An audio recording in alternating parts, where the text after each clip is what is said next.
చొప్పదండి నియోజకవర్గం గంగాధర మండలం నారాయణపూర్ గ్రామంలో గత కొన్ని సంవత్సరాలుగా ఆషాఢ మాసం సందర్భంగా మన కాసం ఫ్యాషన్స్ కిలో చీరలు కొనండి, అరకిలో చీరలు ఉచితంగా పొందండి. ఇక్కడ స్థానిక ఎమ్మెల్యే మేడిపల్లి సత్యం ఆనాడు ఎన్నికల ప్రచారంలో కానీ అంతకంటే ముందు కానీ ఈ గ్రామానికి వచ్చి దీన్ని ముంపు గ్రామం చేస్తా, ఇగో ఈ హనుమాన్ల మీద ఒట్టేస్తున్నా, ఇదే హనుమాన్ల గుడి, ఇగో దీని మీద ఒట్టేస్తున్నా, దీన్ని ముంపు గ్రామంగా ప్రకటిస్తా అని చెప్పి దాదాపుగా 3 సంవత్సరాలు అవుతున్న నేపథ్యంలో మరి ఆయన ఇప్పటి వరకు వచ్చి ముంపు గ్రామం చేస్తా, తప్పకుండా నా ప్రయత్నం చేస్తున్నా, 6 నెలల్లో అవుతుంది, 3 నెలల్లో అవుతుంది, సంవత్సరంలో అవుతుందని చెప్పకుండా మా ముంపు గ్రామాన్ని మీరు ఇచ్చిన మాట ప్రకారంగా మరి ప్రకటించండి, చేయండి అని చెప్తే ఎవరు అడిగితే వారిని బెదిరించడంతో పాటుగా మరి కేసులు పెట్టడం, అక్రమ కేసులు పెట్టడంతో పాటుగా జైలుకు పంపేటువంటి ఈ యొక్క బెదిరింపులు చేస్తూ జైలుకు పంపించేటువంటి పరిస్థితి ఇవాళ ఇక్కడ స్థానిక శాసనసభ్యుడు ఈ నారాయణపూర్ గ్రామాన్ని ముక్కలుగా చేసే సందర్భంలో ప్రజలలో అనేకమైనటువంటి ఆందోళనలు క్రియేట్ చేస్తూ వాళ్ళు ప్రాణాలను అరిచేతిలో పెట్టేటువంటి పరిస్థితి. ఈ ఊరిలో ఎన్ని ఇండ్లు ఉన్నాయో ఇంటికొక పోలీసుని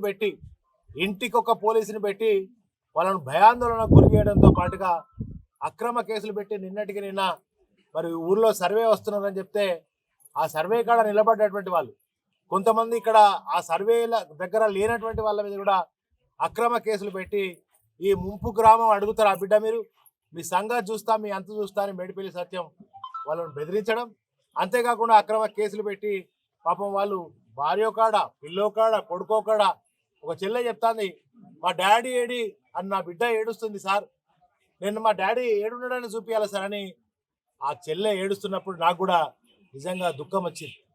అంటే భార్యాభర్తలను, తల్లి కొడుకులను వేరు చేసేటువంటి సాంప్రదాయం ఏంటిది మేడిపల్లి సత్యం అని అడుగుతా ఉన్నా. నీకు దమ్ముంటే, చేతనైతే, చిత్తశుద్ధి ఉంటే నువ్వు ఇచ్చిన మాట మీద నిలబడటం అయితే ఉరికిరా, తప్పకుండా చేస్తా, కానీ నాకు 2 నెలల టైం ఇవ్వండి, నాకు 3 నెలల టైం ఇవ్వండి, ఇప్పటిదాకా నా ప్రయత్నం చేసిన సీఎం గారిని ఒప్పించిన నువ్వు ఒక ఎమ్మెల్యే, నీ మీద పూర్తి నమ్మకంతో ఆ రోజు నేను ఎమ్మెల్యే ఉన్నప్పుడు మరి నేను మాట ఇయ్యలే అన్నాడు ముంపు గ్రామం చేస్తా అని. వీళ్ళు కూడా ఆ రోజు ఉన్న పరిస్థితుల దృష్ట్యా జరిగింది. ఏనాడు కూడా నేను ఈ గ్రామానికి వస్తే, ఇదే కట్ట మీదకి వస్తే, ఊరికి వస్తే ఏనాడు ఒక్కల మీద కూడా నేను కేసు పెట్టియాలి. నా ప్రజలను నేను కన్న బిడ్డలాగా, నా తల్లులాగా, నా తండ్రులాగా చూసుకున్నా. కానీ మా ఊరు నీకు ఏమన్యాయం చేసిందే? నేను గెలిపించినందుకేనా, నిన్ను నమ్మి గెలిపించినందుకేనా మా ఊరిలో ఇంతమందిని గోస ఉచ్చుకుంటున్నావు, కేసులు పెడుతున్నావు? మరి ఈ గ్రామంలో ఆత్మహత్యలు జరిగే విధంగా ఒక ప్లాన్ చేస్తున్నావు. ఈ గ్రామంలో ఆత్మహత్యలకు పురికొల్పుతున్నది నువ్వు. ఈ గ్రామంలో ప్రాణాల అరచేతిలో పెట్టుకొని భయాందోళన సృష్టిస్తున్న ఒక రౌడీవి, ఒక గూండావి నువ్వు. ఎమ్మెల్యే నా తల్లి లెక్క, తండ్రి లెక్క, ధైర్యాన్ని ఇచ్చడం లెక్క ఉండాల్సినటువంటి బాధ్యత ఉంటుంది ఎమ్మెల్యే అంటే బెదిరించడము, కేసులు పెట్టడము, భయపెట్టించడం కాదు. ఎమ్మెల్యే పదవి వచ్చేదాకా ఒక మాట, పదవి వచ్చినాక ఒక మాట. నన్ను నానాడు ఇదే కట్ట మీద నిలబడి నువ్వు మొగోనివేనా అని అడిగినావు కదా, ఇలా నువ్వేందో నువ్వు ఒకసారి ఆలోచన చేసుకో. నన్ను అన్నావు సరే, నేను నిన్ను ఇప్పటి వరకు ఒక మాట కూడా మాట్లాడలే. మా వాళ్ళే అంటున్నారు, మరి నువ్వు మొగోనివైతే, నీకు దమ్ముంటే ఇవో మా నారాయణపూర్ గ్రామాన్ని నువ్వు ఇచ్చిన మాట నేను ముంపు గ్రామం ప్రకటిస్తా. ఒక్క ఊరిని కాదు, నారాయణపూర్ ఒక్క ఊరిని కాదు, మంగపేటను, చెర్లపల్లిను, ఇస్తారిపల్లిను, నారాయణపూర్, ఈ 4 గ్రామాలను ముంపు గ్రామం చేస్తా అని నువ్వు ప్రకటించి మా ప్రభుత్వం రాగానే నెల రోజులలో చేస్తా అని ఆనాడు మాటిచ్చి ఇలా తప్పించుకొని కరీంనగర్లో లేడు, చొప్పదండలు ఎక్కడ ఉంటుందో తెలియదు, పోయి హైదరాబాద్లో బంటున్నావు. ఎవరికి దొరకవు, ఓ ఫోన్ తీయవు. ఎవరన్నా మాట్లాడితే ఆ రోజు మా రైతన్నలు, ఇదే నారాయణపూర్ రైతన్నలు, మా ధాన్యం కొనుగోలు చేయండి, దమన వాన పడితే తడిస్తే మొలకెత్తుతాయని అడిగినందుకు ఆనాడు కేసులు పెట్టి ఆనాడు ఇబ్బందుల పాలు చేసినాం.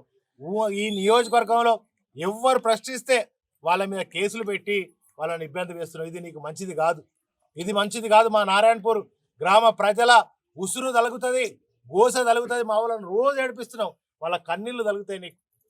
మా బిడ్డలు ఏడుస్తూ ఉంటే నిజంగా చాలా దుఃఖం వేస్తుంది. పోలీసులారా, మీరు చట్టాన్ని కాపాడాల్సినటువంటి వాళ్ళు, మీరు ప్రజలకు రక్షణ ఉండాల్సినటువంటి పోలీసులు, మీరు మేడిపల్లి సత్యంకు రక్షణగా నిలుస్తున్నారు. మా వాళ్ళు ఏం తప్పు చేసిరని నిన్ను కేసులు పెట్టినరు. ఈ అక్రమ కేసులు 24 గంటల టైం ఇస్తున్నాం. అక్రమ కేసులు గనక ఎత్తివేయకపోతే మేము నారాయణపూర్ గ్రామ ప్రజల పక్షాన బీఆర్ఎస్ పార్టీ అండగా ఉంటది. ధర్నాలు చేస్తాం, రాస్తారోకలు చేస్తాం. కలెక్టర్ గారు మీకు చేతులెత్తి మొక్కుతున్నా, కలెక్టర్ గారు మీకు చేతులెత్తి మొక్కుతున్నా. మా నారాయణపూర్ గ్రామ ప్రజల డిమాండ్ ఏదైతే ఉందో, ఇవాళ మేడిపల్లి సత్యం ఏదైతే మాట ఇచ్చిండో ఆ మాటను మీరు నెరవేర్చండి. రేవంత్ రెడ్డి గారికి సిఫార్సు చేయండి. మా గ్రామ ప్రజల పోరాటం ఆ తింటలేరు, ఆకలి అయితలేదు, బువ్వ తింటలేదు, వీళ్ళకి ఒక పండగ లేదు, పబ్బం లేదు.